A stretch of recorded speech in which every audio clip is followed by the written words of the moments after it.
Sabe quando a gente entra num ambiente super luxuoso, cheio de ouro, de sedas, mas de alguma forma o ar ali dentro parece que está envenenado? Nossa, sim. Dá uma sensação de asfixia quase, né? Exatamente. Olá para quem nos acompanha em mais um mergulho profundo nas fontes. O aterrorizante Palácio do Rei Herodes é basicamente o cenário perfeito para esse tipo de colapso psicológico. A noite cai, tem aquela lua pálida e doentia dominando o céu e um aroma de vinho caro que se mistura com um cheiro metálico de medo. Hoje, a nossa análise mergulha na peça teatral Salomé, do Oscar Wilde. E que peça, viu? Porque, para quem está começando a entender a obra do Wilde, essa é uma das expressões máximas do estilo dele. A gente tem o Herodes, que é esse rei super paranoico, a Herodíades, a rainha amargurada, a Salomé, que é a jovem princesa, a enteada do rei, e, claro, o Jocanã, que é o profeta João Batista, só que preso numa masmorra. E a nossa missão hoje é desconstruir como o Wilde usa uma linguagem incrivelmente ornamentada e essa estética do excesso para contar uma história sobre obsessão. Sim, obsessão, loucura e a inevitabilidade da destruição. Porque, lendo o material, a analogia que me vem logo à cabeça é de um thriller psicológico moderno de câmera, sabe? Sim, totalmente confinado no espaço só. Isso, todo mundo preso ali, cada um obcecado pela pessoa errada. É uma panela de pressão que está prestes a explodir a qualquer momento. E o que torna essa obra um prato cheio para nossa análise é justamente como o texto manipula esse espaço físico, né?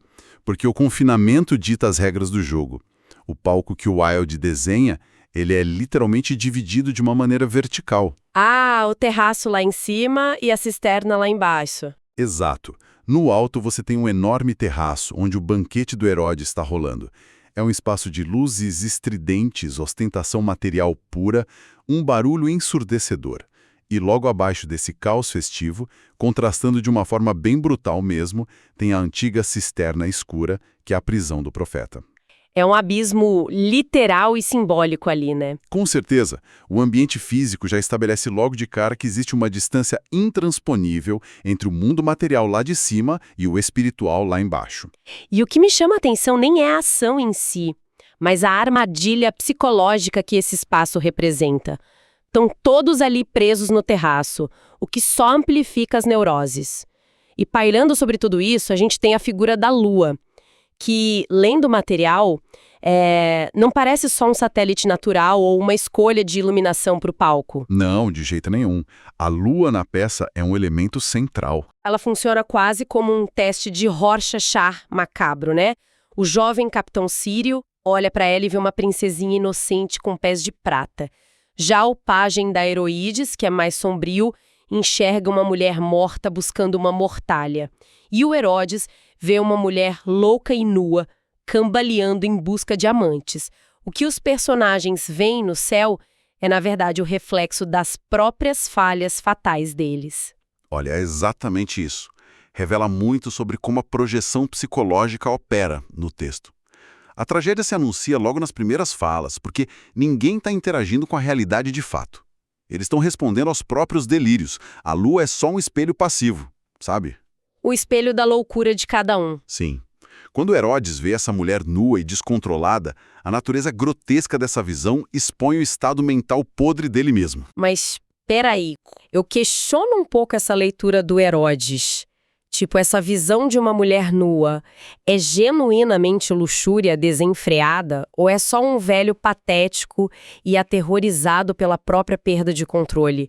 Porque, lendo as reações dele, eu sinto menos um desejo ardente e muito mais uma necessidade desesperada de reafirmar um poder que está escorregando pelos dedos. Nossa, sim, e essa distinção é fundamental para entender a dinâmica da corte. A luxúria do Herodes é, na verdade, um sintoma da impotência dele. Historicamente, só para simplificar um pouco esse pano de fundo religioso e político para quem ouve, o Herodes é um governante fantoche do Império Romano. Ele tem a coroa, beleza, mas vive com medo. Ele é super supersticioso, né? Demais. Medo de revoltas, medo dos romanos, medo de presságios. Então, quando ele projeta essa imagem caótica na Lua, ele está revelando o pavor absoluto que ele tem do caos. A obsessão dele pela enteada, pela Salomé, é uma tentativa de possuir algo jovem e intocável, só para mascarar a podridão do próprio reinado. E isso explica muito aquele ambiente bizarro lá no banquete, porque as fontes descrevem a festa como um caldeirão de futilidades. Tem romanos arrogantes falando gírias para demonstrar superioridade, egípcios no silêncio super misterioso, judeus... Fariseus e saduceus, né? Isso, discutindo fanaticamente se anjos existem ou não. É uma cacofonia gigantesca de vozes mundanas. O texto gasta um bom tempo nesse ruído de fundo. É um ruído constante. E o Wilde não coloca esses debates ali para dar uma aula de teologia para a audiência. O propósito é estabelecer o quanto o mundo de Herodes é estéril. Lá em cima, a religião e a política são debatidas como se fosse um esporte acadêmico. Sabe, é tudo completamente superficial. E aí, para estilhaçar essa superficialidade, entra a voz do Jocanã. Eu confesso que fiquei muito intrigada com a dinâmica de poder dessa voz vindo do fosso. A entrada dele dita todo o ritmo dramático da peça, sem dúvida. Sim, porque quando o profeta fala, a festa inteira parece congelar. E ele não está ali debatendo teologia miúda. Ele anuncia o fim dos tempos. Ele fala da lua ficando vermelha como sangue, que é uma imagem fortíssima, e condena publicamente os pecados da rainha. Chama ela de filha da Babilônia, inclusive. Exato. E o que eu me pergunto é, por que o rei simplesmente não manda calar a boca dele? O Herodes tem exércitos, tem Roma nas costas. Enquanto todo mundo lá em cima debate religião como um joguinho, o profeta no fosso traz o peso literal do fim do mundo. A verdadeira força do Jocana não é mágica, mas a recusa absoluta dele em participar dos jogos políticos da corte. Ele anula as regras do jogo. Totalmente. A ameaça dele é essa recusa. Em um ambiente onde todo mundo tem um preço, a integridade inabalável do profeta é aterrorizante.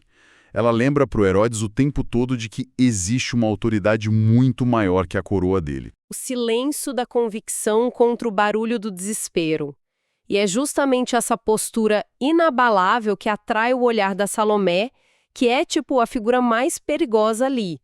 E a gente vê a linguagem hiperbólica e ornamentada do Wilde brilhando, porque a Salomé usa a atração que o capitão Sírio sente por ela para fazê-lo desobedecer ao rei e abrir a cisterna. A primeira grande manipulação da noite, né? E a consequência disso é brutal.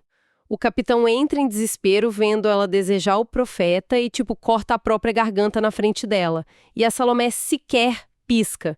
O corpo do cara tá sangrando no chão e o foco dela continua inteiramente preso no profeta. E aí a gente entra no cerne do movimento literário do Wilde, que é o esteticismo, a filosofia da arte pela arte. A reação da Salomé diante do suicídio é destituída de qualquer moralidade humana. O cadáver ali é só um incômodo visual para ela, não é? Exato. Ou talvez até um elemento cênico, porque o que importa no esteticismo na sua forma mais sombria é o impacto sensorial, o belo se fundindo com o grotesco e o macabro. O profeta vira o novo objeto de arte dela. Mas essa linguagem do desejo me travou um pouco, confesso. A lógica interna da Salomé é muito errática. Ela faz uma catalogação carnal dele, dissecando o cara por cores. Primeiro ela exalta o corpo, que é branco como a neve nas montanhas da Judéia, algo puro. Mas no segundo em que o profeta rejeita ela, chama ela de filha de Sodoma... A chavinha vira na hora. Vira totalmente. O corpo que era puro, de repente passa a ser repulsivo, como um sepulcro caiado. Aí ela foca no cabelo negro, como os cedros do Líbano. Ele rejeita de novo. O cabelo vira uma coroa de serpentes cheias de mama. E, finalmente, os lábios, vermelhos como uma faixa de escarlate ou como romãs cortadas. A forma como a Salomé descreve ele lembra alguém dissecando uma joia rara ou um inseto exótico sob um microscópio, sabe? Essa objetificação extrema não é o primeiro passo para a loucura. Com certeza. Essa redução de um ser humano a cores e texturas é o ápice da objetificação estética. A Salomé não está sentindo um amor romântico ali. Ela não quer amar um homem, ela quer consumir um objeto. Perfeito. Porque o amor humano exige que você reconheça o outro como um indivíduo, né, com falhas e livre-arbítrio. Mas ao fatiar o profeta em pedaços estéticos, ela transforma ele numa joia. Um objeto inanimado não pode te rejeitar. Ele só existe para ser consumido. A mudança brusca dela de adoração para repulsa acontece porque a recusa do Jochanaan quebra a ilusão de controle dela. Ele insiste em ser uma pessoa e não um objeto decorativo. Mas, jogando um pouco com o contexto todo, isso não isenta o ambiente tóxico ao redor dela. Será que a Salomé é inerentemente um monstro ou ela é produto desse ecossistema adoecido? Porque o Herodes passa a peça inteira devorando ela com os olhos, tratando ela como um pedaço de carne. A mãe dela usa o poder através de intrigas. A Salomé não está só replicando a única linguagem de poder que ela aprendeu naquele palácio? Esse debate sobre a agência dela é um dos pontos mais ricos da peça. Ela, sem dúvida, é moldada por um ambiente que ensina que o poder está atrelado à imagem e à autonomia sobre os corpos. Só que o Wilde eleva a Salomé muito além de uma mera vítima das circunstâncias. Ela internaliza a toxicidade da corte e converte numa arma mortal. Quando Jochanaan a nega, o único referencial de poder que ela tem colapsa. E aí a exigência da destruição dele vira forma drástica dela retomar as rédeas da própria narrativa. Exatamente. Ela se torna um agente ativo do caos e não só um reflexo dele. O que nos leva de volta para a espiral de desespero do próprio Herodes lá em cima no terraço. Nossa, e a tensão ali só sobe, porque o rei desce ao terraço e escorrega no sangue do capitão sírio, entrando numa paranoia aguda. Ele sente calafrios, depois calores sufocantes, arranca a coroa de rosas porque diz que as pétalas estão queimando. E o ápice da quebra psicológica dele para mim é quando ele afirma ouvir o bater de asas gigantes no ar. Sim, o anjo da morte rondando o palácio. Isso expõe a fratura mental do Herodes. O medo supersticioso dele colide direto com as obrigações políticas. E é para tentar silenciar esse terror interno, para buscar alguma anestesia, que ele comete o grande erro fatal da peça. Implorar para Salomé dançar. E prometendo em troca qualquer coisa que ela pedir, até a metade do reino. É o pânico total. A dança ocorre e o preço é cobrado. A exigência da Salomé, que também é influenciada pelo ódio da mãe dela, é muito fria. A cabeça de João Batista em uma bandeja de prata. E a reação do Herodes é surreal. É o exemplo perfeito do colapso do materialismo. Ele começa a oferecer um catálogo interminável de luxos absurdos para tentar comprar a desistência dela. Ele tenta subornar o desejo. Sim, ele oferece a maior esmeralda do mundo, 50 pavões brancos com bicos de ouro, colares de pérolas que parecem luas presas numa rede, sapatos de vidro. A analogia que me vem é tipo alguém tentando curar um ataque de pânico lendo agressivamente o extrato bancário. O Herodes tenta jogar um caminhão de joias coloridas em cima de um buraco negro psicológico. No momento em que ela cruza os braços e diz a cabeça de João, o verdadeiro poder da cena deixa de ser a coroa e passa a ser a recusa em ceder, não acha? Olha, isso é brilhante, porque a recusa sistemática dela desmascara a futilidade da riqueza do rei. A intenção do Herodes com esse inventário opulento não é só negociar. É uma tentativa desesperada de reconstruir a ordem transacional do mundo dele, onde ele precifica a vida de todo mundo. Mas cada vez que ele oferece um tesouro, a Salomé responde de forma monótona, reiterando o pedido. O silêncio e a repetição dela drenam todo o poder do Herodes. Ele percebe que não pode comprar a saída do próprio labirinto que ele construiu, né? É como se a riqueza material perdesse completamente o sentido diante de uma obsessão tão crua. Exato. E a derrota dele marca o início do clímax sensorial da obra. E a execução em si tem um ritmo teatral irretocável, porque a gente não vê sangue jorrando. Tudo acontece no escuro do fosso. É um silêncio apavorante. A Salomé fica lá, debruçada sobre a borda da cisterna, ouvindo atentamente. Ela espera gritos, som de conflito, mas tem uma quietude insuportável. Até que um enorme braço negro emerge das sombras, segurando a bandeja de prata. A materialização física da tragédia. E o que se segue é um monólogo que consolidou essa peça. Com a cabeça na frente dela, a Salomé atinge o controle absoluto sobre o objeto do desejo dela. O Jocanã não pode mais fechar os olhos para ignorar ela. Não pode mais proferir palavras de condenação. A objetificação se concretiza. Num triunfo completamente macabro. E aí vem o beijo. Ela toca os lábios dele na bandeja, sente um gosto amargo e questiona se é o gosto do sangue ou o gosto do amor. E então ela profere a frase que define a espinha dorsal dessa nossa análise inteira. O mistério do amor é maior do que o mistério da morte. É a vitória do esteticismo distorcido sobre a moralidade. Ela consumiu a beleza que queria, mesmo custando a vida do alvo dela. Só que a ironia cruel dessa afirmação é que o mistério do amor não salva Salomé. Ele a condena. A repulsa visceral que toma conta do Herodes ao ver essa cena encerra a tolerância dele com a monstruosidade que cresceu debaixo do próprio teto. O nojo atua como ponto final da peça. E é muito forte a ironia poética dessa cena final. A reação do Herodes à própria impotência é tentar pagar a realidade. Ele manda apagar as tochas, as estrelas são escondidas, o cenário mergulha na escuridão. O Jocanã fechou os olhos para não ver a Salomé e, no fim, é a cegueira intencional do Herodes que serve como pano de fundo. Fica só um único raio de luar pálido iluminando ela. E a ordem final do rei é seca. Matem essa mulher. Os soldados avançam e esmagam ela com os escudos. A profecia que apavorava todo mundo lá no começo se cumpre. A lua vermelha e a morte não vieram por magia, mas engatilhadas pela combinação de soberba, obsessão e delírio sensorial. É uma resposta violenta do Herodes à quebra da estética e da moral que ele mesmo corrompeu, né? A escuridão engole todos eles. A obra do Wilde prova que o excesso invariavelmente deságua na aniquilação. E o que é assustador é como isso nos aproxima de algo muito contemporâneo. Com certeza.